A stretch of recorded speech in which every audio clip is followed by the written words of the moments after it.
Pampa Debates. Oferecimento GBOX, a proteção certa para a sua família. Unimed Porto Alegre, cuidar de você, esse é o plano. Biscoitos Zezé, carinho que vem de família. Igual ao Banricompras, só outro Banricompras. Estamos iniciando mais um Pampa Debates. E o programa, como anunciado, hoje é especialíssimo. Nós vamos tratar de política de um país que é amado ou odiado. E mesmo aqueles que odeiam, adoram ir para lá. É uma coisa que não dá para compreender. Tem muita gente que foi por exílio político e odiava, chamava de Yankee, e depois, na hora H, escolheu cumprir este período político dos Estados Unidos da América. E é este país que nós vamos debater, a sua política, os seus presidentes, e vamos ter surpresas aqui no programa. Eu, como já me revelo obamista, né, eu já sei que terei um enfrentamento aqui, mas com todo respeito. Meu querido presidente do Sindicato Médico do Rio Grande do Sul, Marcelo Matias, com quem estive agora, viajamos juntos para Brasília. Exatamente. Passei por um longo período de doutrinação, me rendi em algumas coisas e outras não. Prazer tê-lo aqui. Eu acho que a beleza da política é justamente essa, né? A gente poder debater, aprender um com os outros. Eu constantemente aprendo. Tenho certeza que com o nível dessa mesa hoje a gente só vai acrescentar. Eu acho que para o público que está nos assistindo tem um detalhe extremamente importante, que é o fato de que a gente precisa entender, em parte, a política americana, não só pelo tamanho que os Estados Unidos têm em termos de importância mundial, mas também por um detalhe fundamental, que é o fato de que aquele efeito de uma antiga vodka numa propaganda, que o que acontece lá virá acontecer aqui amanhã, nesse momento é muito importante. E, portanto, a gente poder debater isso num ambiente como esse, onde as pessoas têm cultura para compreender, e mais do que isso, a gente pode se manifestar livremente, é absolutamente fundamental, e por isso eu agradeço, como sempre, a possibilidade de estar aqui. Olha, eu realizo prêmios aí, promovemos prêmios, só aqui na Rede Pampa são 21 anos de troféus sérios, o Troféu Brasil Expo Direto, o Troféu Cenário Sul. Um dos momentos mais emocionantes que nós vivemos no Troféu Cenário Sul foi quando Carlos Eduardo Thompson Flores Lenz, então presidente do TRF da 4ª Região, foi chamado ao palco para receber o seu prêmio. Simplesmente uma plateia lá de 1000 pessoas. O Dr. Eduardo estava levantou-se e aplaudiu. Para aplaudir Carlos Thompson Flores Lenz. Emocionou a todos. Emocionou a mim, emocionou a todos. E homenageou um homem que, do alto da sua sabedoria jurídica, do alto da sua dignidade pessoal, do alto da sua capacidade como julgador, recebeu o reconhecimento do Brasil. E aqui, em força concentrada, na nossa Leopoldina Juvenil. Também lá em Não Me Toca o Troféu Brasil Expo Direto. Parabéns, desembargador, e prazer tê-lo aqui. É uma honra ter Embora o seu ídolo, americano, de todos os presidentes, e depois o senhor vai falar nisso. Não, mas é brincadeira. É um prazer estar aqui com os senhores e é uma grande honra. Há muito tempo eu sou um admirador do seu trabalho, mas só apenas que gostaria de registrar que aqueles aplausos não foram só à minha pessoa, foram ao trabalho do tribunal que eu tive na oportunidade, a honra de presidir. Mas é uma honra estar aqui para podermos falar um pouquinho da política norte-americana, de seus grandes presidentes, vamos lembrar aqui grandes nomes, sem nenhum preconceito a quem quer que seja. E tem um cidadão aqui no programa, nosso eterno Procurador-Geral de Justiça, Eduardo Lima Veiga. Boa tarde. Que adora os Estados Unidos, e toda vez que vai para os Estados Unidos da América, tem um destino que ele não deixa de ir, é uma loja de armas. E frequentando estandes de tiros. É ou não é? É verdade, é verdade. Já fiz isso algumas vezes. E é uma coisa interessante, porque os americanos adoram armas, tá? Então a gente entra numa grande loja de arma, tem uma fila. Vou contar para você a primeira vez que me aconteceu, porque é de ficar perplexo. Tem uma fila, você te pede identidade, eu tinha levado o passaporte, perguntei, sócio do clube? Não, se associa com $10. E aí eles te dão um cardápio, estão expostas, e se escolhe a arma que você quer atirar. Eu escolhi, não, por detrás, uma Glock 45. O sujeito pega uma sacola, bota a Glock, pedi 2 caixas de bala, 100 tiros, ele botou as outras caixas de bala, passou um fecho, me entregou e disse assim, ó, só abre no stand. Aí a gente sai com aquilo, vai ali, óculos e tapa-ouvidos. Isso tudo custou qualquer coisa como 25, 26 dólares, 25 dólares e um quebrado. A gente vai lá, atira no instante, volta, devolve a arma e vai embora. Que maravilha. Espetáculo. Esse é o país das liberdades. É o país das liberdades. Mas há muita controvérsia agora, a discussão em cima disso, dessa liberdade armamentista americana, né? Colocar a arma na mão do cidadão. Para eles funciona, né? Para eles funciona. Eu tenho visto, e se os telespectadores tiverem curiosidade, que vejam... Eu acho que um país que mais comercializa armas é no Brasil. Não, mas eu digo que um país em que é livre o uso de arma, o porte de arma, e nós temos uma taxa de homicídio baixíssima, de crimes cometidos com arma.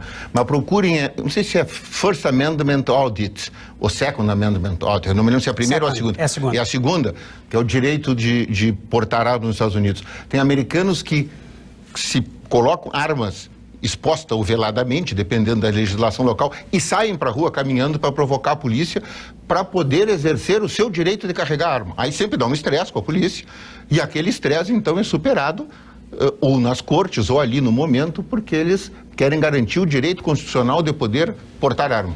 Perfeito. Para mudar um hábito, ouça este recado da Unimed. Mudar um hábito é vencer desafios todos os dias. Eu desafio você a colocar mais cor no seu prato. A fazer amigos no modo offline. A respeitar o planeta, nos mínimos detalhes. A fazer da gentileza uma prioridade. E mesmo quando parecer impossível, ser mais forte que o sofá. Acesse mudeumhabito.com.br e escolha um desafio para você e compartilhe. Cuidar de você. Esse é o plano Unimed. Viu só? Aqui o bem-estar está sempre em pauta. E agora nós vamos às informações do nosso Conselho Regional de Medicina do Rio Grande do Sul. Plantão Cremers. Os problemas da saúde no Brasil não se resolvem com a simples contratação de mais profissionais. Não faltam médicos, falta estrutura, condições de trabalho.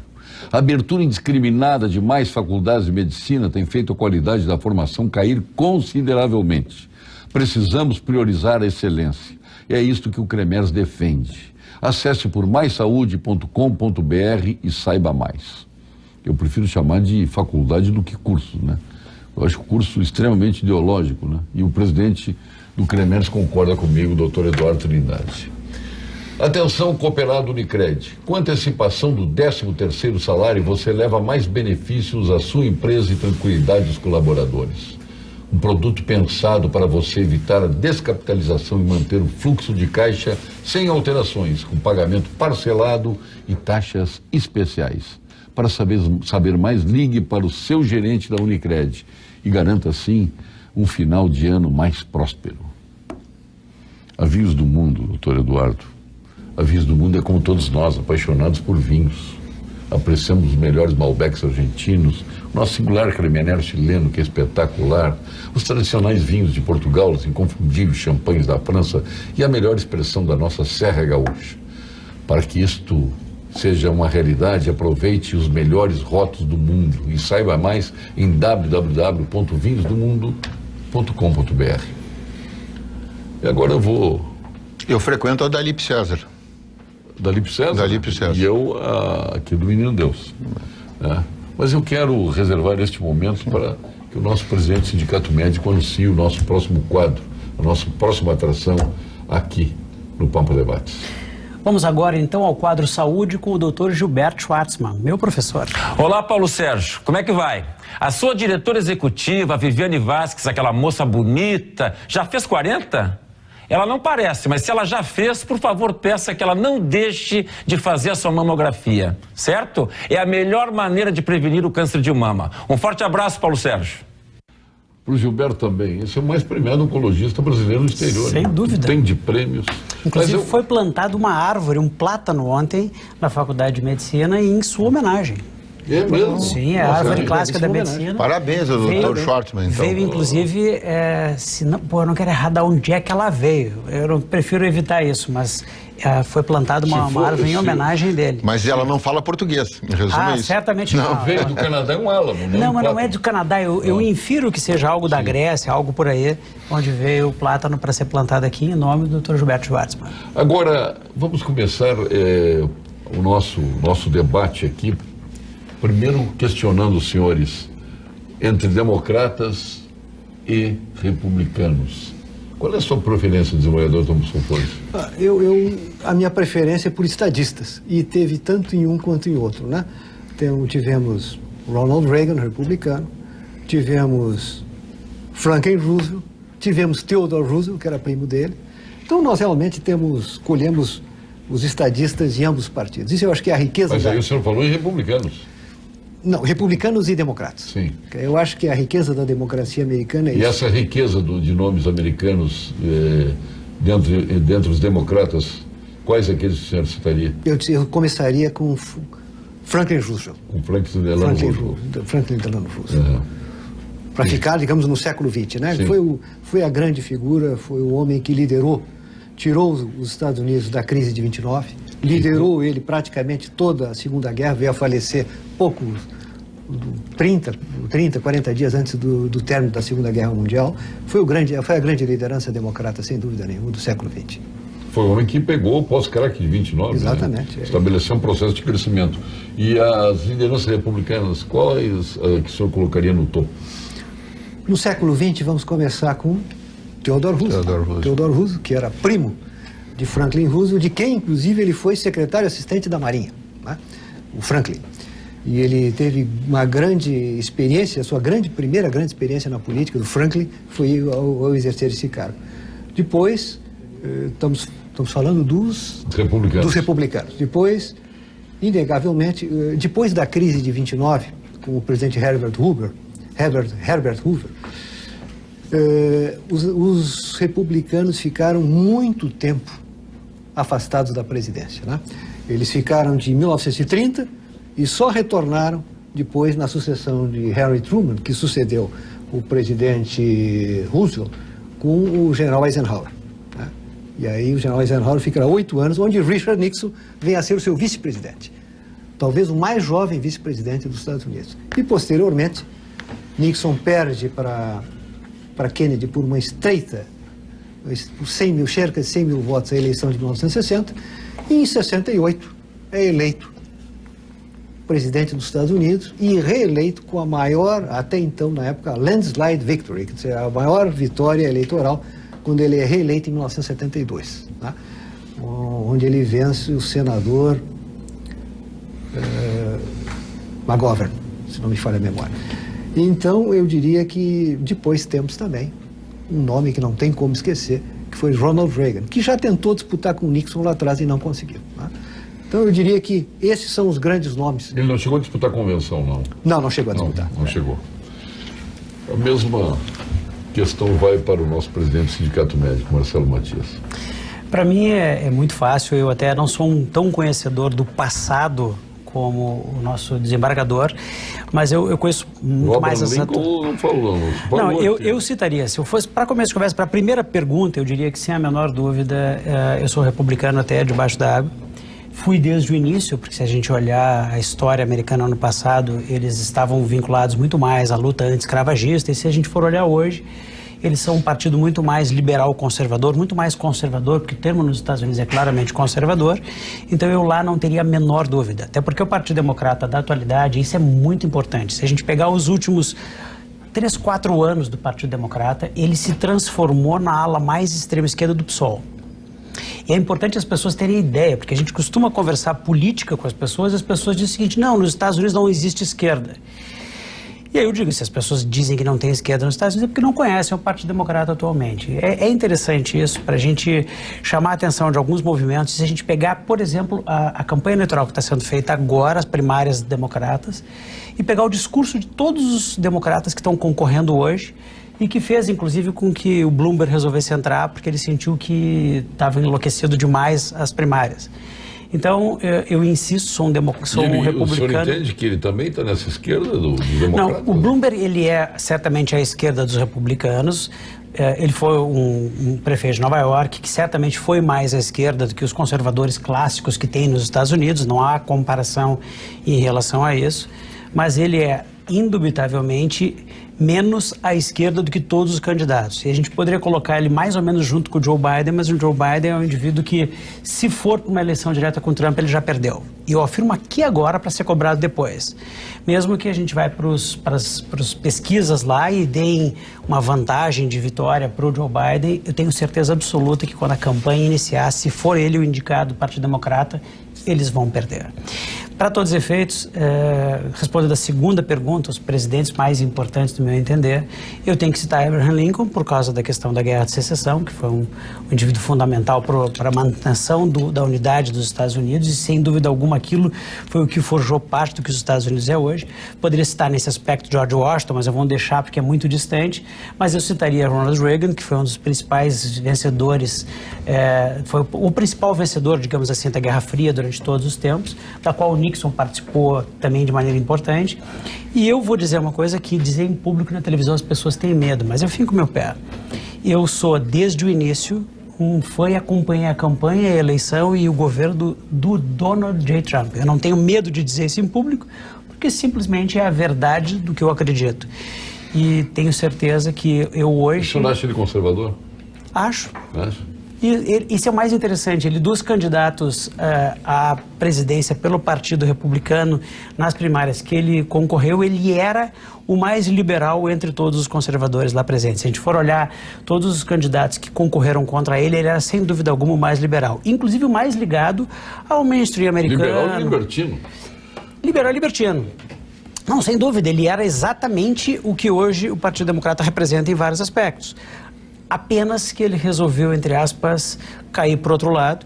E na hora que ele foi executar o governo,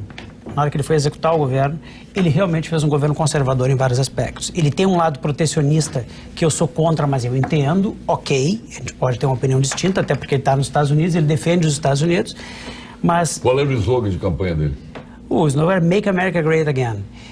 Esse é o grande slogan dele. America First. Mas é muito mais... Era um slogan... da Ku Klux Klan. Esse é o grande erro que as pessoas cometem. O grande erro que as pessoas cometem... Estou errando aqui, então? Está errando porque é o seguinte, o Donald Trump, ele é acusado pelo mainstream americano de ser racista, de ser homofóbico, de ser nazista. Tudo isso é falado em mainstream americano. O governo do Donald Trump, isso é muito importante, o governo do Donald Trump produziu, em primeiro lugar, crescimento econômico. Em segundo lugar, nunca na vida dos Estados Unidos as mulheres tiveram tanto emprego, os negros tiveram tanto emprego, as minorias tiveram tanto emprego, houve tanto crescimento econômico. Os dados que foram publicados, se não me engano, ontem nos Estados Unidos, demonstram que pelo labor, pelo comitê de trabalho lá, eles têm ausência total de desemprego, eles têm pleno emprego nos Estados Unidos. Não é só isso, o salário aumentou, o número de distribuição de food stamps, que é o fato de estar naquela rede de proteção governamental, caiu em índices recordes, ao oposto do Obama, que aumentou, no dele caiu, e ele segue aí uma... O Obama pegou os Estados Unidos no fundo do poço. E a grande tranquilidade é que manteve. E a realidade é o seguinte, o Obama produziu o menor índice de crescimento pós-recessão da história dos Estados Unidos. Existem várias histórias de recessão e o menor crescimento dentro de uma recessão... Ele tirou os Estados Unidos da recessão. Essa é uma ilusão. Foi o menor índice de crescimento pós-recessão. Vamos o Eduardo antes, para depois entrarmos no debate. Eu ia só complementar aqui. A palavra fica garantida. Bom, é um pouco difícil a gente escolher, talvez, o maior vulto da história americana, porque eles são repletos de grandes vultos. Ali na Guerra da Independência Americana, se cogita que nunca nenhum congresso teve tanta gente tão preparada quanto o Congresso dos Estados Unidos, quando redigiu a Constituição deles e moldou, né, uma condição de paz da prata, deram a moldura do país que eles projetaram. Uma série de fatores contribuíram para isso, mas a gente lembra Madison, Jefferson, o George Washington, tantos outros ali que são incontáveis. Mas tem uma peculiaridade que é, no século XIX, e a gente lembra, assim, depois desses pais da pátria, a primeira que vem na cabeça é Abraham Lincoln, a gente tem quase que um vácuo aí, né? É porque nos Estados Unidos, no século XIX, era um país essencialmente privatista. A intervenção governamental era mínima, se não inexistente. Tem um escritor americano que diz, no século XIX, se tu encontrasse um funcionário público americano, ele seria ou dos Correios ou militar, porque o resto era quase inexistente. Isso modifica no século XX. Por quê? Porque os Estados Unidos alcançam um protagonismo mundial aí no século XX, que faz com que ele necessite que essa estrutura de Estado aumente e a gente tenha, porque passaram a influenciar nossas vidas, mais presidentes americanos que a gente lembra no século XX. Levou também um processo... Claro que sim, não tem dúvida nenhuma. Mas eu estou dizendo assim, ó, a gente lembra mais dos presidentes americanos do século XX porque eles passaram a influenciar a nossa vida, inclusive com o Craig Davos. Não é só para o bem, é para o bem e para o mal. E por isso eu fico com uma escolha do Theodore Roosevelt, porque os Estados Unidos, a meu juízo, se insere na política global, se firma como uma grande potência mundial com a Guerra Hispano-Americana. Em 1898, os Estados Unidos entram em guerra com a Espanha, pela influência Espanha no Caribe, Cuba, e ele vai surrando a Espanha até as Filipinas. E ali ele senta no mapa mundial como uma grande potência ou como uma potência de primeira ordem. O Theodore não é presidente nessa guerra, ele era, na verdade, o vice-secretário da Marinha, e ele renuncia ao cargo, quer dizer, ele prepara a Guerra Hispano-Americana, renuncia ao cargo e se alista no exército e vai combater lá. E tem uma grande participação no combate lá. Comandava o regimento dos Rough Riders, se não me engano era o nome, que participou de grandes batalhas, tomaram San Juan, era uma tropa de cavalaria a pé, porque na hora de embarcar os cavalos não teve espaço, então embarcaram só o cavalo dele, que era o Little Texas, o cavalo dele, e ele, com o Little Texas, comandava a tropa a cavalo, uma cavalaria a pé, mas que foi povoada de glórias. E ainda no fim, com os soldados todos já com malária, sofrendo de febre amarela, essas doenças tropicais todas, ele escreve uma carta ao comando pedindo que a tropa pudesse voltar para os Estados Unidos. Essa carta se tornou pública e ele debitou a isso o fato de nunca ter ganho a Estrela de Prata. E eu acredito que tenha sido por isso, porque ele mereceu. Ele foi dos grandes heróis dessa guerra hispano-americana que coloca os Estados Unidos como uma potência mundial. Então, eu queria apenas colaborar com os colegas, destacar dois fatos de dois presidentes aqui mencionados, né?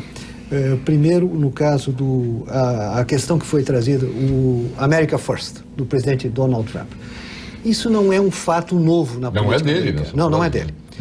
Na época do presidente Roosevelt, quando já se avizinhava a Segunda Grande Guerra, surgiu um grande movimento dos Estados Unidos, liderado por um herói norte-americano, o piloto Lindbergh, né?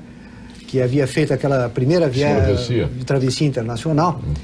E ele liderou um movimento America First, quer dizer, de manter, os Estados Unidos cuidando única e exclusivamente dos seus assuntos. Então, isso não é um assunto novo, né? Isso, volta e meia, retorna na vida política norte-americana. Em relação ao Theodore Roosevelt, eu inclusive, Theodore Roosevelt tem uma questão interessante. Eu possuo praticamente todos os public papers dos presidentes americanos. Quer dizer, são os seus papéis, discursos e mensagens. E o primeiro presidente que editou o Public Papers, anos depois de ter deixado a presidência, foi justamente Theodore Roosevelt. E ele faz questão no prefácio de dizer: estou editando as minhas expensas. São 9 volumes com seus discursos. Naquela época não tinha ghostwriter, era o próprio presidente que escrevia os seus discursos. A estrutura da presidência era muito mais enxuta. E ele teve 2 papéis importantes, que já foi até iniciado pelo nosso Dr. Veiga. Quando o presidente, ele assume a presidência numa situação muito peculiar, quer dizer, ele era o vice-presidente eleito, do presidente McKinley, se não me falha a memória, que é assassinado logo no início do mandato. Do segundo mandato. Então, ele realmente, ele preenche e é eleito. Ela não é reeleito. McKinley é o do famoso episódio, a mensagem a Garcia, né? E ele é o primeiro presidente americano, ele investe muito no protagonismo internacional, o desenvolvimento da Marinha, e aí entra o Franklin, como secretário assistente da Marinha. Que era militar? Não, Franklin Roosevelt era advogado. Advogado? Era advogado. Ele não chegou a se formar, porque nos Estados Unidos você pode exercer a profissão sem estar formado. E o presidente Roosevelt, quando há aquela guerra russo-japonesa em 1905, os japoneses vencem, mas o término dela há um certo, digamos assim, uma negociação internacional que é liderada por ele. É a primeira vez que um presidente ganha o Prêmio Nobel da Paz. Exatamente, e ele passa a ter esse protagonismo. E depois um outro aspecto interessante da sua presidência, que tem a ver com o judiciário e com as nossas realidades. Assim. Ele nomeia para a Suprema Corte o juiz Oliver Holmes, que foi o juiz talvez mais brilhante da Suprema Corte dos Estados Unidos. Mas no primeiro julgamento que ele participa, o Theodore Roosevelt deu uma importância excessiva na sua presidência à quebra dos monopólios. A Standard Oil, a família Rockefeller, tudo isso, ele conseguiu quebrar os monopólios. Mas isso devia-se a uma aplicação de uma lei, a primeira lei antitrust dos Estados Unidos. E essa lei teve a sua constitucionalidade discutida na Suprema Corte. E Oliver Wendell Holmes, que havia sido nomeado por ele, vota contra os interesses da política do presidente. E isso deixou ele uma mágoa, tanto que ele escreve uma carta ao senador Cabot Lodge, do mesmo estado de Roosevelt, uma carta que é divulgada, onde ele manifesta a sua decepção com o juiz Holmes, mesmo que insinuando que se arrependia da nomeação. E certa vez ele encontra com o juiz Holmes e reclama dele pessoalmente. E o juiz Holmes responde: o senhor não queria justiça, o senhor queria um favor. E juiz não faz favor, faz justiça. Que bela frase. Então, senhores, isso aqui, porque volta e meia se vem essa questão, o fulano nomeou, deve obrigações a quem o nomeou. Não deve. Aí temos um exemplo do grande presidente Theodore Roosevelt, que não teve essa noção, né? Mas tinha um grande juiz. Mas ele tinha, se tu me permite, eu não quero monopolizar na figura do Theodore, mas ele é efetivamente uma grande figura. Ele, antes de ser presidente da República, ele foi chefe, o comissário de polícia de Nova York, e se destacou por ter modernizado a polícia de Nova York e ter combatido ferrenhamente a corrupção na polícia de Nova York, que era imensa. A polícia de Nova York era muito corrupta quando ele assumiu. Ele nomeou 1.600 novos policiais e, além disso, combateu, modernizou a polícia e instituiu a accountability, que é uma espécie de prestação de contas com responsabilização das pessoas que prestam conta. Foi ele que trouxe isso. Aí ele se elege governador de Nova York e também faz um combate à corrupção muito forte, muito ferrenho. E isso faz com que os chefes do Partido Republicano tentem tirá-lo do governo de Nova York. E as formas de tirá-lo do governo de Nova York, para o qual ele foi eleito em 1898, é fazer ele candidato a vice-presidente na chapa do McKinley. O que ele vai, se ele é vice-presidente e vira presidente. E ainda no combate à corrupção, ele chega no combate aos trusts, que era um câncer da economia americana. Porque para um país capitalista, tu ter monopólio do aço, da ferrovia, do petróleo, é o fim, né? Quer dizer, isso não é capitalista. E olha quem ele enfrentou. Rockefeller. Sim. J.P. Morgan. O Carnegie. Quer dizer, que eram as maiores fortunas do mundo. Para que o telespectador tenha ideia, os Estados Unidos era um país, naquela época, de povo pobre, com muitos bilionários. Mas bilionários já naquela época, né? Nós estamos falando. Agora, isso eu sabia que viria. Oi, Paulo. E o JFK, onde fica? O Carlos de Novo Hamburgo está perguntando. Olha, eu não sou fã do JFK por 1000 razões, até porque por muito pouco... A começar por ele ser democrata, né? Não, mas não é porque ele ser democrata, porque também não é uma coisa assim tão dogmática dessa forma. É muito mais pelo fato de que por muito pouco não tocou fogo no mundo, quer dizer, foi um detalhe que o mundo não acabou no governo do JFK. Então, não é uma coisa assim...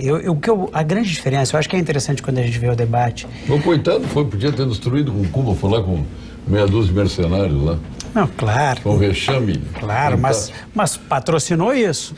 Em primeiro lugar, você tem que afastar o que é mídia do que é realidade. Em primeiro lugar, é isso. Em segundo lugar, a minha tendência é ser favorável muito mais a presidentes menos intervencionistas dentro dos Estados Unidos. Como o Eduardo disse perfeitamente, o sucesso dos Estados Unidos se deu pela sua Constituição. E a Constituição americana, ela se deu, na verdade, no momento que ela foi, de alguma forma, a contraposição à Revolução Francesa e, portanto, tiveram bases filosóficas completamente distintas. A Revolução Francesa muito mais coletivista e a Constituição americana muito mais individualista. Portanto, gerou um Estado liberal que produziu o que produziu, que foi o maior país do mundo, o maior, entre aspas, ele não é, mas quase com poder imperial. E, de alguma forma, a Revolução Francesa produziu aqueles regimes coletivistas que produziu 50 mil mortos depois da Revolução. Então, é uma base filosófica completamente distinta entre uma coisa e outra e que gerou um resultado completamente diferente.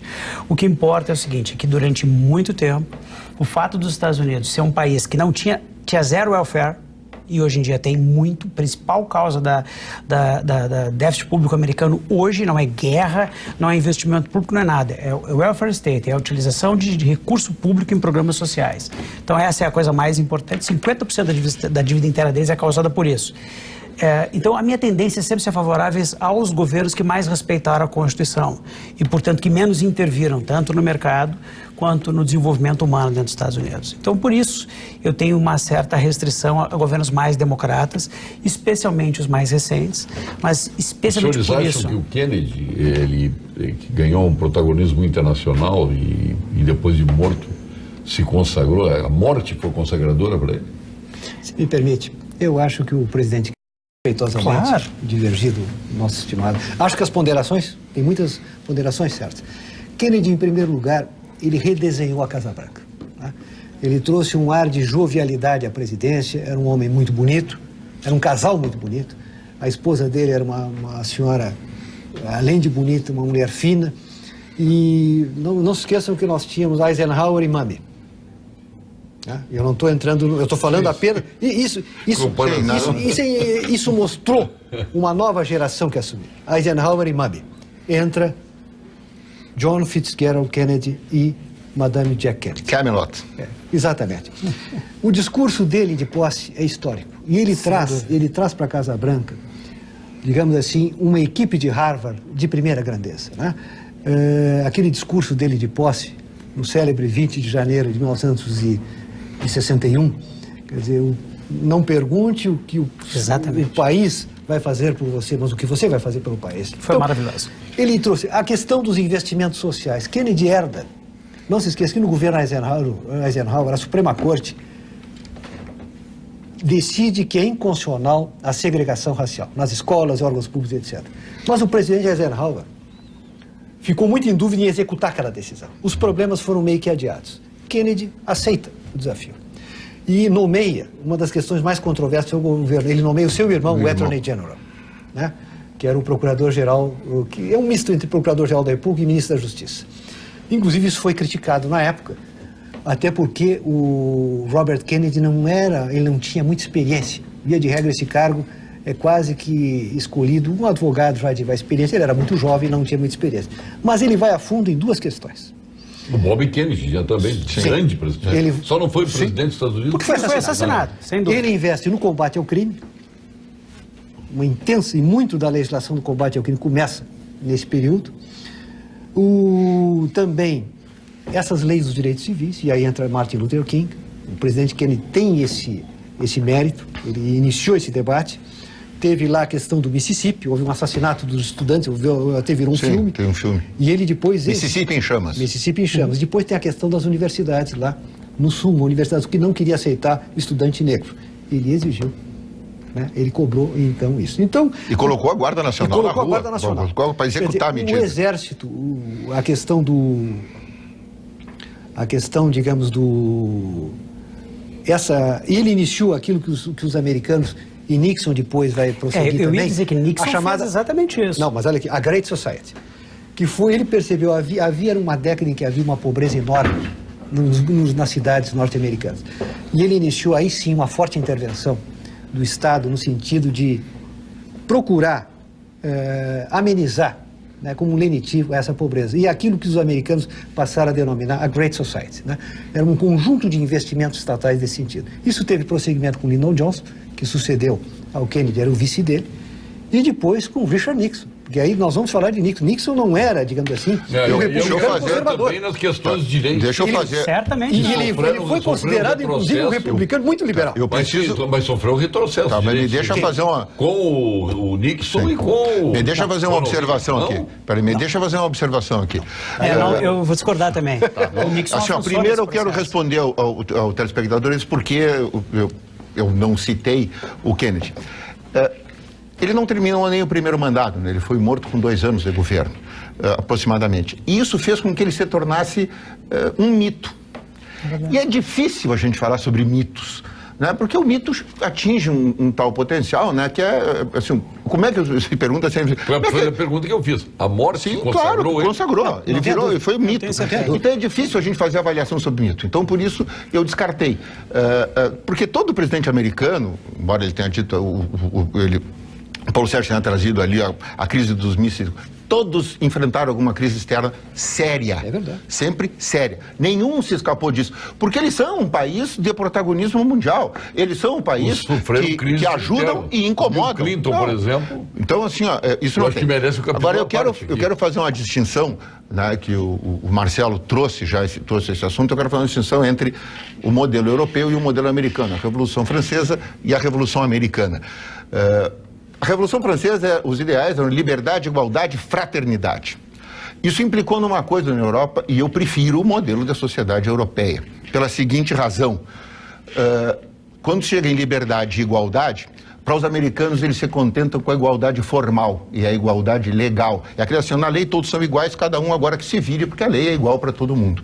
Na Europa eles avançaram um pouco nisso, que é inspirados na fraternidade. Assim, a igualdade tem que ser material.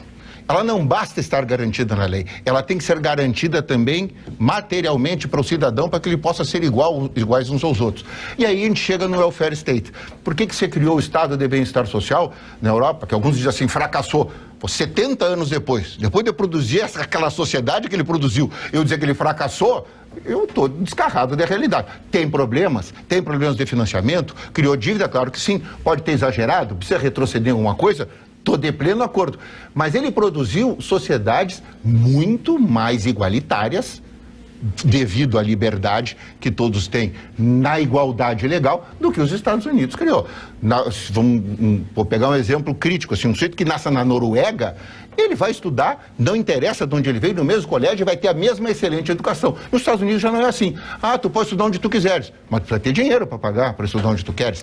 Então, essa falta de igualdade material nos Estados Unidos, que é a falta da fraternidade, que não é um ideal da Revolução Americana. A Revolução Americana era liberdade e igualdade. Pode me permitir. Diga. Preciso entrar Vamos nessa. lá. Olha aqui, ó. Não, essa é boa, né? Essa é boa. Essa é muito boa. A causa primordial da Revolução Francesa é uma. Tem muito nítido social.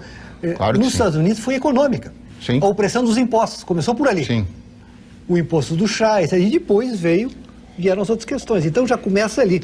Não, mas a França tinha 25 milhões de habitantes. Não, sim. 500 mil viviam do trabalho dos 24 milhões e 500 que estavam na pobreza. Então, assim, o imposto também era um problema. Só para a gente não perder isso, assim, toda e qualquer sociedade que se propõe igualitária, ela automaticamente não é. Porque se a gente pegar, por exemplo, vamos pegar assim, o exemplo de igualdade menor, onde tem menos diferença entre as pessoas, é Cuba. Tu tem um grupo do Partido Comunista milionário. Desculpa te interromper, Marcelo, mas assim, vamos definir o que é igualdade. Então, é a igualdade de oportunidade, que ela tem que ser concreta. Isso a Constituição americana deu. No exato momento em que, para estabelecer a fraternidade e a igualdade, liberté, igualdade, fraternité, você teve que matar 50 mil pessoas, que é exatamente o que toda a revolução coletivista fez no mundo, toda, sem exceção. Não há nenhuma revolução coletivista que não tenha, para estabelecer a igualdade, matado gente. Então foi isso que aconteceu lá. Matando os desiguais. Mas é justamente isso, tu mata os desiguais e deixa a turma. E pior, mas quantos morreram na guerra de independência americana? Não, mas é completamente diferente. Uma coisa... Não, olha só, são assuntos completamente distintos. Mas matou mais de 50 mil por outro motivo. Não. Uma revolução que matou. Olha só, para o nosso público... Não vamos dizer o motivo bom para matar e o motivo ruim. Não, mas é completamente diferente uma coisa da outra. Olha só, nosso público tem que saber disso. Uma coisa dentro de uma guerra de revolução de independência, que foi a que teve nos Estados Unidos, quando os, entre aspas, invadidos ou oprimidos, vou usar o termo que a esquerda adora, quis se revoltar contra os ingleses, que eram os opressores e que, na verdade, por causa dos impostos e por causa, efetivamente, do exercício do poder, tomavam conta do país e houve uma guerra dos que queriam a liberdade contra aqueles que evitavam a liberdade. Isso é uma guerra. Qual é a diferença disso para a Revolução Francesa? A Revolução Francesa é uma... São os oprimidos contra o clero e a nobreza. Não. Ela é uma revolução... Que queriam liberdade e montar uma república. Sob essa, olha só, nós temos que separar coisas. Entre Brasil e Portugal, entre os Estados Unidos e Inglaterra. E entre nobreza e povo? há uma diferença fundamental nesse aspecto e eu vou te explicar qual é. Vamos ver. Que é literalmente o fato de nós estamos tratando de pessoas dentro do próprio país. No exato momento em que tu tem uma revolução interna, ela tem um perfil completamente diferente de uma revolução contra um agressor externo. Não há padrão de comparação, no meu entender, entre uma guerra entre dois países e uma guerra civil. E o que aconteceu na Guerra de Liberdade foi uma guerra basicamente entre um país que ia se formar e um país que se formou. E o que tem dentro da Revolução Francesa é uma guerra civil. É completamente diferente. E a prova de que... A francesa compararia a secessão americana. Certamente. Porque era uma guerra dentro do próprio país, apesar de que ali foi uma guerra, dentro da Revolução Francesa, não foi exatamente uma guerra nesse aspecto, não teve batalhas formais. Foi uma revolução, literalmente. Foi basicamente, concorda comigo, fica comigo, discorda de mim, eu te guilhotino, e se tu concorda... Foi uma guerra, foi uma revolução. É a mesma coisa, é uma revolução.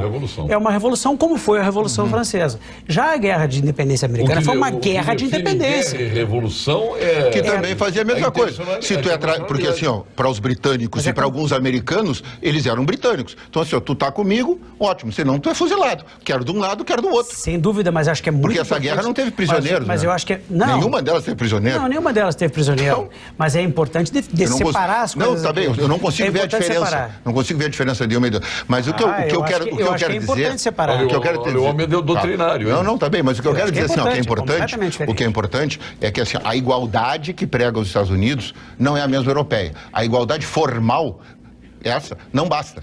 Vamos trazer para tempos modernos, então, mais modernos um pouco, né? Mas antes quero trazer um pouco o telespectador. Hoje o programa tem 3 grandes personalidades. Amém, abraços a todos, Elaine. Continuo insistindo aqui com o Kennedy, né? As pessoas. Sim. Boa noite, hoje não é debate, uma belíssima aula de política americana. Ben-Hur está falando isso. Tanta coisa para falar do Brasil, eles estão falando de política americana. João Passos, mas João Passos é que... Assim, nosso presidente adora os Estados Unidos. Não, mas é que também, assim, ó, os Estados Unidos influenciam muito a nossa vida. A gente tem que reconhecer isso. Gostando ou não gostando. Boa noite. Tomara que os americanos estejam assistindo programa sobre a história deles. Para nós, aqui no Paraíso, Brasil, não temos nada para discutir. Temos que debater os Estados Unidos. Aldo de Sapucaia. Desculpe, Aldo, essa lição aqui de cultura, né? O caldo de cultura, né? Que muitas vezes as pessoas não gostam, né? Então podemos ficar aqui nas questões locais. Mas eu gostaria que vocês não chegaram no Ronald Reagan, que é mais moderno, e no Me permite.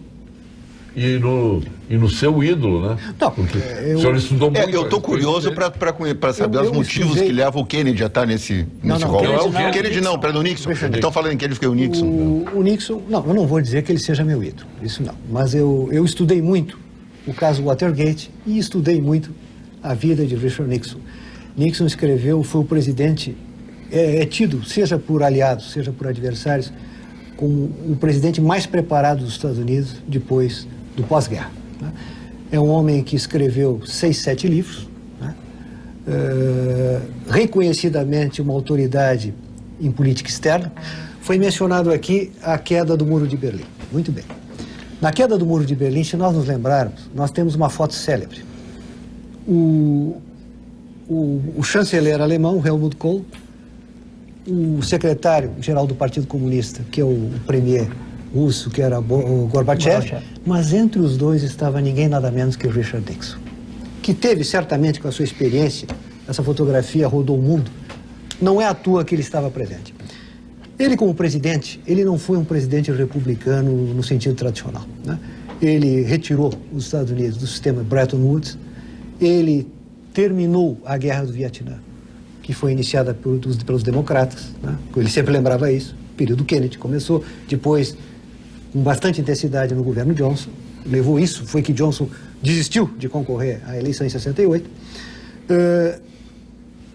Ele manteve a política do Great Society e intensificou, mas o seu sucesso ele dividiu. Ele queria, no primeiro mandato dele, se dedicar a encerrar o episódio do Vietnã.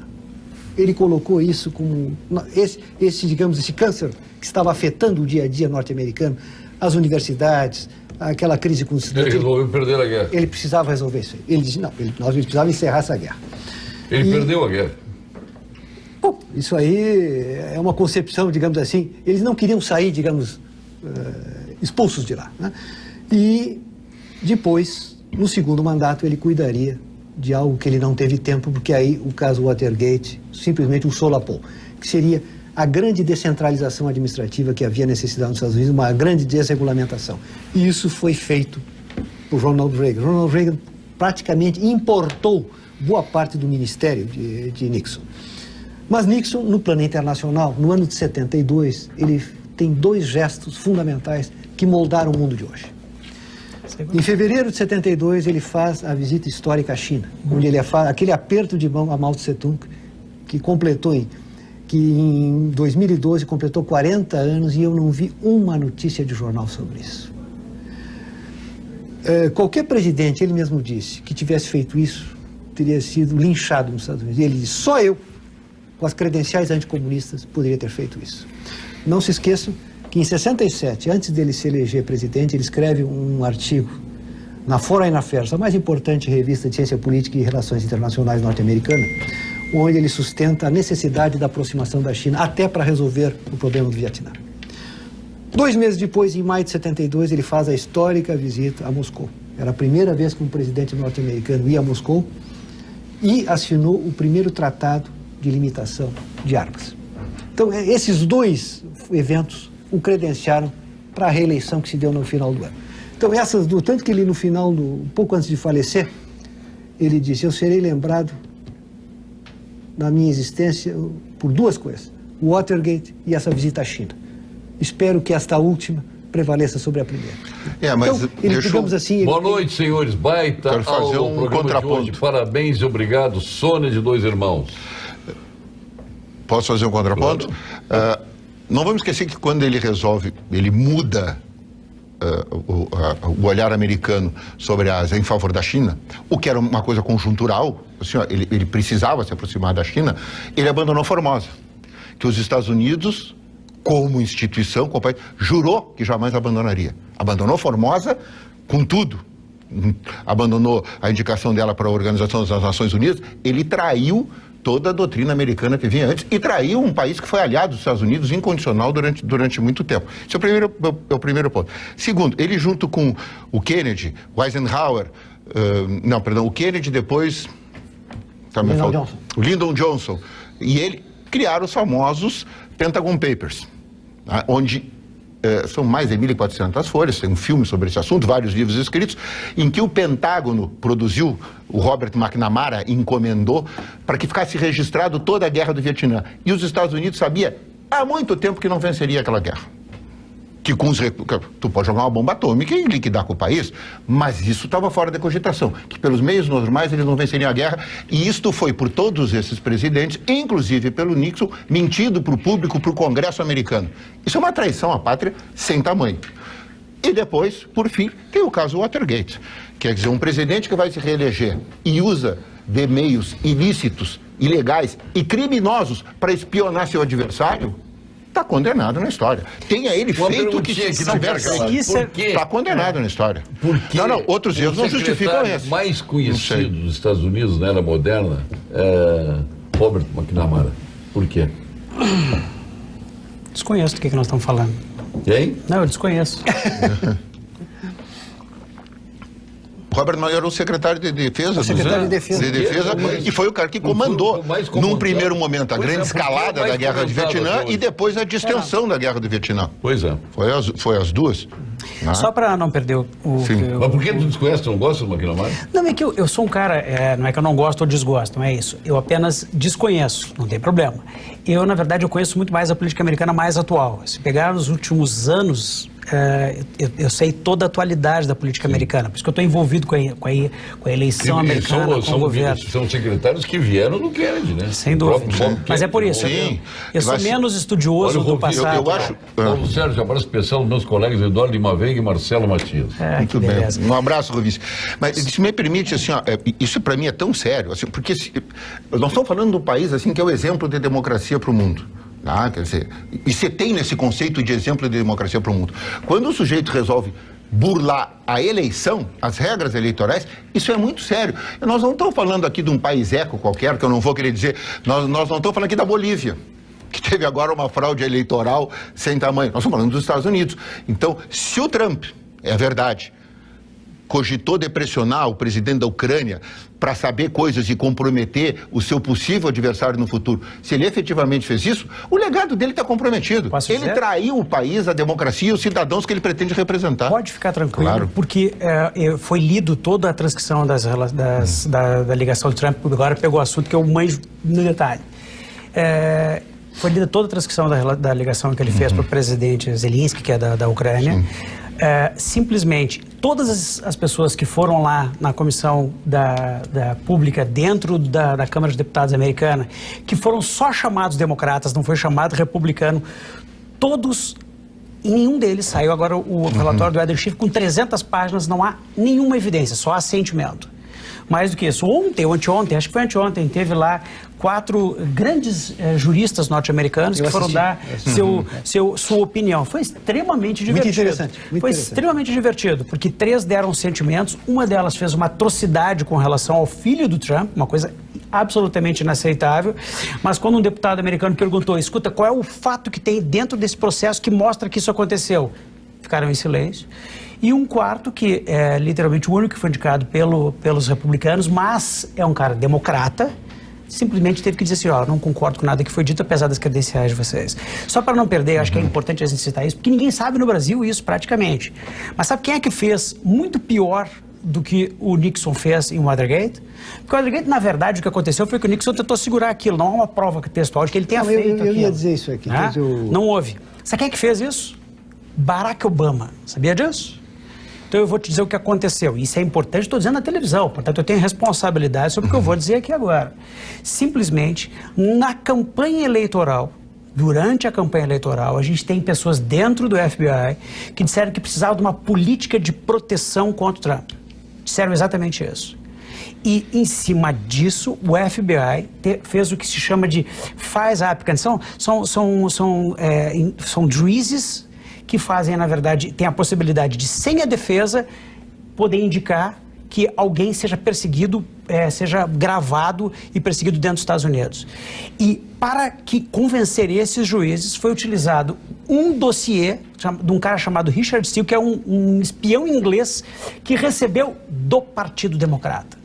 Conclusão da história. Isso está sendo hoje investigado pelo advogado-geral, que é o William Barr.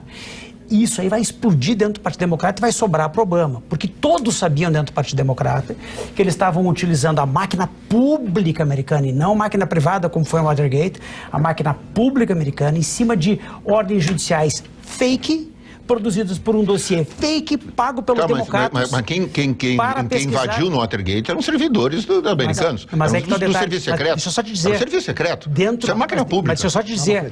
Dentro de uma agência dessa. Atenção, segurança dentro americana. Absolutamente da campanha do Trump, perseguindo funcionários do Trump. E isso seguiu. E essa lenga durou 3 anos nos Estados Unidos. Até que saiu agora um relatório, depois de 3 anos, gastaram 140 milhões de dólares e saiu um relatório de um cara chamado Robert Mueller, que o cara disse o seguinte, não tem nada. Agora, e o que acontece? Agora tem o inverso. E vamos vai ter deixar essa para o pesquisa. ponto final, então. Vai ser uma delícia isso. Vamos passar limpo aí o que cada um disse e com absoluta liberdade para falar. Afinal, aqui o programa das pluralidades, né? Muito bem. E dos antagonismos. Eu estou vendo que vocês não estão tão concordinos como eu esperava. Né? O Trump, aí esse sim, pode o Richard Nixon ser seu ídolo, né? Não, mas é uma pessoa que o senhor estudou bastante. Mas não é meu ídolo. Trampista de carteirinha. Raiz. Raiz, trampista raiz. E o Nixon, ele realmente, obviamente que ele teve defeitos graves de caráter, isso é inegável. Mas se nós formos falar do caso Watergate, consumiria um programa inteiro. Mas o que a história provou, ele não ordenou a invasão ao edifício Watergate. Isso é o que eu sei também. O que a história provou é que uma vez ele tendo conhecimento, é isso que eu sei. Ele tomou medidas que poderiam ser interpretadas como obstrução de justiça. Nós vamos agora ao ponto final. Ele mentiu ao país. Vamos ao ponto final com Gimo Qualidade Comprovada. Ponto final, oferecimento produtos Gimo, qualidade comprovada. Mas o que eu tô falando... Vamos falar e mentiu o Bill Clinton? Será que não mentiu? Mentiu. Não, quase perdeu o mandato por isso. Doutor Eduardo, ele perdeu, seu ponto final.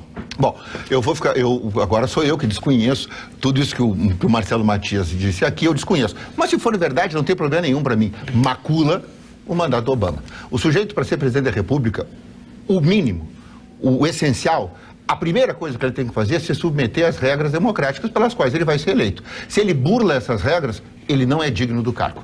E agora eu vou terminar então de dizer por que eu fico com o meu favorito, o Theodore Roosevelt, também conhecido como Teddy Bear. Ele deu o nome, né? O ursinho de pelúcia dos Estados Unidos é chamado de Teddy Bear por causa dele. Porque, entre outras coisas, ele queria acabar com o símbolo dos Estados Unidos como sendo uma águia, a águia de cabeça branca, e colocar um urso no lugar da águia, com outras coisas ao redor. Mas ele escreveu 26 livros, tem mais de 1000 artigos publicados. Ele formou-se em Harvard. O primeiro livro que ele lança se chama A Guerra de 1812, onde ele, sem ser um oficial naval, estudou profundamente o assunto, se deu conta das falhas e técnicas americanas e, se valendo de 2 tios que eram oficiais da Marinha como consultores, ele escreve um livro que foi exemplo para a Marinha americana daí para frente. E coloca os Estados Unidos, quando vira presidente, como protagonista do mundo. Ele prejudicou muito a América Latina, mas ele criou o corolário Monroe, o corolário Roosevelt, em que ele leva ao extremo a doutrina Monroe, que era a América para os americanos. Ele diz assim: olha, a América dos americanos e só quem intervém aqui é os Estados Unidos, porque volta e meia a Europa tentava reviver as suas colônias e aumentar a sua influência, e ele assenta o domínio sobre a América e sobre os Estados Unidos. Não estou dizendo que seja bom, estou dizendo que sobre a ética, sobre a ótica dos americanos, ele faz dos Estados Unidos a potência que ele é hoje. O doutor Marcelo Matias veio com o fogo cerrado aqui no Barack Obama, hein? Impressionante. O seu ponto final. Não, eu acho até para aquele nosso pessoal que está nos assistindo aqui, que tem a crítica de a gente estar conversando aqui sobre a política americana, sobre a história americana. Mas olha aqui, 90% a favor daqui. Ah, que bom. Aqui eu não estou, olha aqui, ó, temos 546 votos. Sem tempo, deixa eu só contar uma peculiaridade. Ele era um cara tão destemido pessoalmente, tão assim, ele fez safari na África, foi lá caçar animais para o Smithsonian Institute, e ele se interessa, numa determinada época, pelo Marechal Rondon, que na época era Coronel Rondon. E ele escreve, vem ao Brasil e acaba tendo contato com o Rondon e é convidado para fazer uma expedição na Amazônia, a qual ele faz para pesquisar o Rio da Dúvida, se era ou não afluente do Amazonas. E aí, depois da participação dele nesta expedição, o rio se chama Rio Roosevelt. Em homenagem a ele, o Brasil dá o nome ao rio, depois que tira a dúvida. Boa tarde, conselheiro. O doutor Marcelo falou sobre favor é justiça. Lembro que o doutor Milíbio, que contava a história de Sir Beckeday, que, nomeado pelo rei para liderar a igreja, serviu a igreja e não o rei. Morreu por isso. Júlio de Gravataí. O presidente que promulgou os direitos civis foi Lyndon Johnson. Sim, mas a iniciativa... Selma mostra isso. A iniciativa foi do Kennedy. Só para terminar, então, eu acho que o mais importante nesse momento é o seguinte, é dizer que a política americana, ela diz respeito ao mundo inteiro. Então, conhecer a política americana e saber interpretar como os Estados Unidos vai andar diz diretamente respeito ao futuro do Brasil como país. Nós podemos gostar ou não gostar disso, mas é inevitável, considerando a importância dele na geopolítica mundial e na economia mundial, que a gente precisa, pelo menos, conhecer para ter uma opinião adequada. Mais do que isso, hoje a mídia, tanto a mídia americana como a mídia brasileira, como regra, tem nos escondido, vou tentar minimizar o termo, muitas das verdades que lá ocorrem. E justamente por isso eu chamo o nosso telespectador mais interessado para estudar e para acompanhar o que tem acontecido lá diretamente, porque isso vai refletir, sem sombra de dúvida alguma, no nosso futuro aqui no nosso país. Desembargador Thompson Flores. Olha, primeiro eu quero agradecer essa oportunidade. Tem um elogio aqui, ó. Boa tarde a todos. Paulo Sérgio Thompson Flores sabe das coisas, sabe ponderar sobre o assunto e conhece. Nos Estados Unidos, tirando os judeus, negros e os índigos americanos, os Estados Unidos perde toda a essência e a graça. O primeiro judeu nomeado para um alto cargo do governo americano foi feito pelo Theodore Roosevelt. Eu quero agradecer a oportunidade de estar aqui com os senhores, foi realmente muito instrutivo, e acho que é muito importante nós, independentemente dos partidos, eu não tenho preferência por nenhum partido lá nos Estados Unidos, eu acho que estudar suas grandes figuras, Lincoln, Roosevelt, os dois Roosevelt. Um era republicano, o outro era democrata. Kennedy, Lyndon Johnson, saiu uma biografia recentemente excelente de Lyndon Johnson em 3 volumes. Nixon, Gerald Ford, que o sucedeu, Jimmy Carter tem essa importância, e o Ronald Reagan, entre outros, né? Mas me parece que essas são as figuras proeminentes e que marcaram até hoje a história. Vocês não falam dos Bush, pai e filho? Eu acho que não tem a mesma dimensão. Não. Acho que não tem a mesma dimensão. Mas então eu quero agradecer essa oportunidade aqui de conversar. Olha aqui, ó, o que está dizendo nosso telespectador Gilberto, o melhor programa do ano, parabéns. Que beleza. Obrigado aí pela... Obrigado. De aniversário, hoje, a Vera Lúcia Gaievski, o Vitor Raskin, um abraço, Vitor, filho do nosso doutor Raskin, né? Que beleza. A Áurea Regina Opel, a Luciana Vortman, entre tantos, Fernando Folgado Gonçalves, a Silvana Pazin, a Cláudia Gessini, o Celso Quitolina, ex-presidente da ARP, a Cristiane Soncon, o Eloy Francisco Zatti Fationi e o nosso Chicão Tofani, está de aniversário hoje. Olha só. Pra variar, tá de óculos escuros aqui na foto.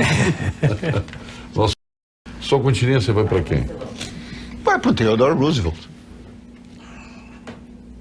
E a sua? A minha vai hoje para quem está com dificuldade, para meus pais, que eu amo tanto e que estão no momento de maior aperto. Então é a hora que eu tenho de dizer em público que eu amo muito eles, eu devo muito, sem dúvida alguma, da minha formação a ambos. Bonito. Desembargador Thompson Flores. Franklin Roosevelt. Um grande presidente. Um grande estadista. 2 continências em família. Hein? 2 em família. Franklin Roosevelt. Excelente programa, professores maravilhosos, nos dando conhecimento, perfeita aula de história, o engenheiro do futuro aí, com reconhecimento. Aliás, grande parte aí do reconhecimento de todos. Agora, só uma palavrinha final sobre a cúpula do Mercosul. Uma avaliação final. Tem alguns atritos ali, me parece que não precisavam ter sido criados. Mas o Brasil faz parte do Mercosul, não tem como evitar isso. A data não e foi as relações.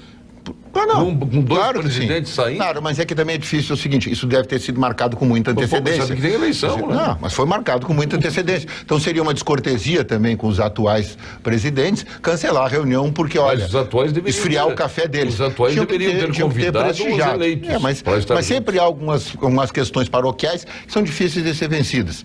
De qualquer forma, foi ali, vai se renovar a negociação. Decidiu nada. Vai se renovar no ano que vem. Eu como tenho graves críticas ao Mercosul, eu espero muito pouco. E, portanto, quem espera pouco foi cumprida a Mercosul não função. Existe. Mercosul não existe. Desembargador. Olha, eu me permito discordar respeitosamente de ambos. Eu acho que o Mercosul foi uma ideia bem concebida, digamos assim. Bem concebida? Eu acho. Foi uma ideia, mas bem concebida? Não, era bem concebida, mas talvez a sua prática, a sua execução, ela, digamos, ainda mereça aperfeiçoamentos. E eu até me orgulho muito porque o embaixador que representou o Brasil na assinatura desse tratado era o então embaixador do Brasil, Francisco Thompson Flores, na Argentina, em 89, se não me falha a memória. Então eu acho que a ideia é boa, vai promover uma integração entre as nossas nações, mas naturalmente precisa de ajustes que serão feitos. Parabéns, Paulo Sérgio, pela excelência de participantes e obrigada pela magistral aula que recebemos. Está transmitindo aos senhores aí. Boa tarde, Paulo Sérgio Solange de Guaíba. Bem dizem que esse agradecimento, bem dizem que não agradamos a todos. E os de mau humor pecam por falta de conhecimento, como se a história não existisse interligada. Bom trabalho, parabéns pelo programa. Excelente programa. Uma cultura, uma aula toda a prova, banca admirável e por aí vai. Boa tarde, Paulo Sérgio. No começo do programa foi anunciado que teríamos o tema presidente norte-americano. Aí os esquerdistas de plantão já querem levar o programa para a Revolução Francesa. Nada pessoal. Jorge Berger. Diga aos ilustres para aterrizarem, porque o Trump já levou uma rasteira, o Álvaro. Eu não sei qual é a rasteira que levou. O programa está dando aula de presidencialismo muito criativo hoje. Todos elogiosos aqui, ó. Parabéns aos seus convidados, belos assuntos, cultura maravilhosa, Regiane Mota, grandes personalidades, Paulo Sérgio. Então, estão de parabéns os senhores aí, muito obrigado, desembargador Thompson. Eu que agradeço a oportunidade. Muito obrigado, e inclusive por ter dividido. Vamos repetir isso aqui? Com essa... Podemos fazer um programa falando dos presidentes brasileiros, atendendo reivindicações de alguns. Com certeza, com certeza. Né? Os presidentes brasileiros, aí vamos ver quem foi o maior Vou citar um exemplo. Citar um exemplo. Este ano comemoramos 100 anos de início da presidência Epitácio Pessoa, que foi o único ministro do Supremo na nossa história que foi presidente da República, e quando terminou o mandato foi juiz da Corte Internacional de Justiça. Eu já assisti uma palestra do desembargador Thompson Flores sobre o Epitácio Pessoa. Vamos marcar isso aí? Olha, estamos às ordens. Só um briefing, qual foi o seu melhor presidente brasileiro? Eu não me sinto apto nesse momento a responder, porque eu sou muito mais crítico dos presidentes brasileiros do que sou de outras nações. Eu vou ter que estudar muito para dar uma resposta que eu não me arrependa amanhã. Seria João Batista Figueiredo se não tivesse feito a abertura. Então, o Ernesto Médico que começou a abertura.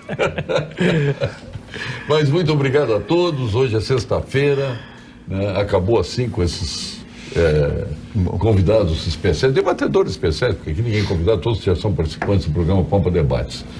Nós retornaremos na segunda-feira, a Vera Armando já está postas aqui, satisfeito com o ingresso do Internacional no grupo dos 8, vai disputar, ela está de verde, agradecendo ao Palmeiras, verde e tigresa.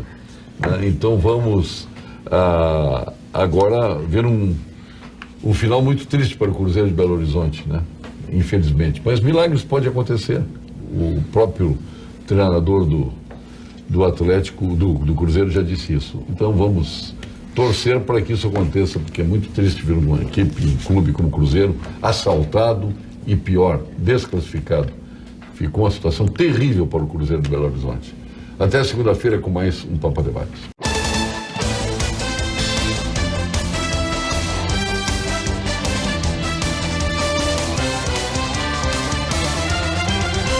Pampa Debates. Oferecimento GBOX, a proteção certa para a sua família. Unimed Porto Alegre, cuidar de você, esse é o plano. Biscoitos Zezé, carinho que vem de família. Igual ao Banricompras, só outro Banricompras.